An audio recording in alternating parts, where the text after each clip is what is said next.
Welcome to Book Time with Ryan. I am Ryan, and today it is sad book time with Ryan because I decided I was going to do a vlog, a video log. It was going to be on Jaws. If you've watched my channel at all, you realize that I really don't edit anything. But I started it last night on a whim. I was like, you know what? I should do one of these when I was going up to bed. I laid down in bed and I started one. And then this morning I did it again, somewhere else in the house. And then I did it somewhere else. Then I tried to edit it on iMovie, on my iPhone. I got it looking good. Like I felt really good about it. Really happy with the product. So I went back in to watch it. I watched it a bunch of times. I thought it looked really good. I was fresh. I got a shower before one of the videos. And then they were all gone. Every single thing that I had done for this vlog was gone. And I really wanted to cry. I didn't. I was alone. I was trying to figure out how to recover the lost files. And I couldn't. It's gone. It was so good. It was so good. I figured out if I edit what I say, I sound a lot better. I also figured out that if I delete every file that has me looking better, I don't look any better. This is the most disappointing day I've had on BookTube. I was 61 pages into Jaws. 61 pages. And here's basically what happened. It starts off, I don't know if you've seen the movie, but in the movie, I don't know, actually I don't know how the movie starts. In the book, these two people who are clearly hooking up, they are leaving a party at a house that they're staying at in a place called Amity on Long Island. The guy, he's a little tired, so he lays down and he falls asleep in the sand. He goes to sleep, and she's like, you know what? I'm going to strip down and go into 50-degree water. That is some cold-ass water. Cold-ass water. And she's naked. At 1 a.m., that doesn't sound very refreshing. It sounds a little painful. But it gets more painful because great white shark eats her leg right off. She reaches down to feel for her leg, and she has a phantom limb. She can feel it, but it's not there. All she feels is bone and flesh. And then she's killed. Chief Martin Brody wants to tell people. He wants to close the beaches. The town is really supported by the tourist industry in the summer. The mayor essentially tells them, you do this and you're fired. Next day, this lady's out. I think she's a divorcee. Poor lady. Has her hands full with her kid. Kid wants to swim. She's like, no. But she lets him go out on a raft. And what happens? He's eaten. Right in half. Or something. Because we don't ever find the body. As they're dealing with that death, another guy is killed. That's not good. So that's what happened last night. Then I came here this morning. I was freshly showered and feeling good.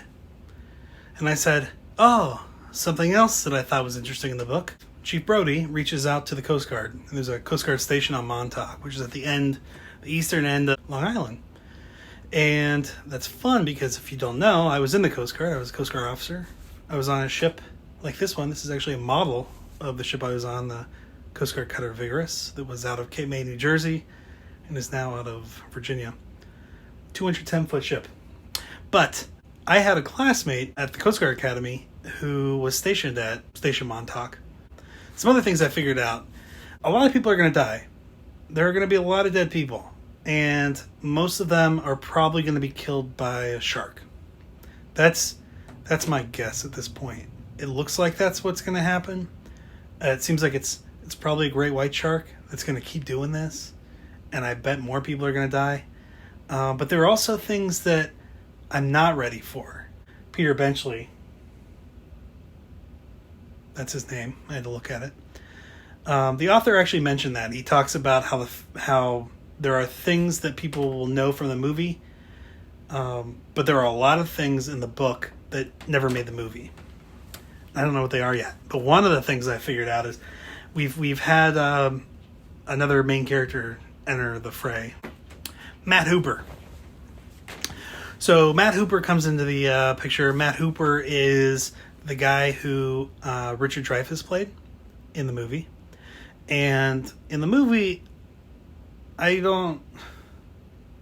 would not have considered Richard Dreyfuss a very attractive dude. I don't know. I mean, leave comments if you think he is, but not something to write home about. I don't think. But also it's 70s, so I don't know. Maybe different standards. I'm not attracted to guys either, so I'm sure my point of reference is a little off. But in the book, Matt Hooper kind of hits on Chief Brody's wife.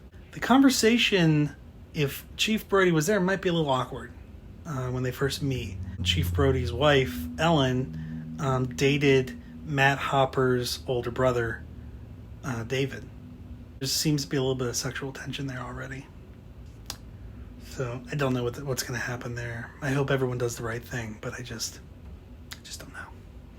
So what I'm hoping happens is everyone keeps their fucking hands to themselves, and Matt Hooper honors the vows that the chief of police and his wife took. But I don't know. I am 2/3 of the way through this, and I think I will probably finish it. I may finish it this week. I'll probably finish it this week. It's too good to not read, and I don't have any hockey or soccer or anything else really to distract me. So, except for living and a job, and a wife and kid. But I really want to read this before I go to the beach, and I think that'll definitely happen. So thanks for joining me. Thank you for this first episode of Book Time with Ryan. Sad book time with Ryan. I'm sad Ryan, and I hope you can forgive me for my rookie mistake.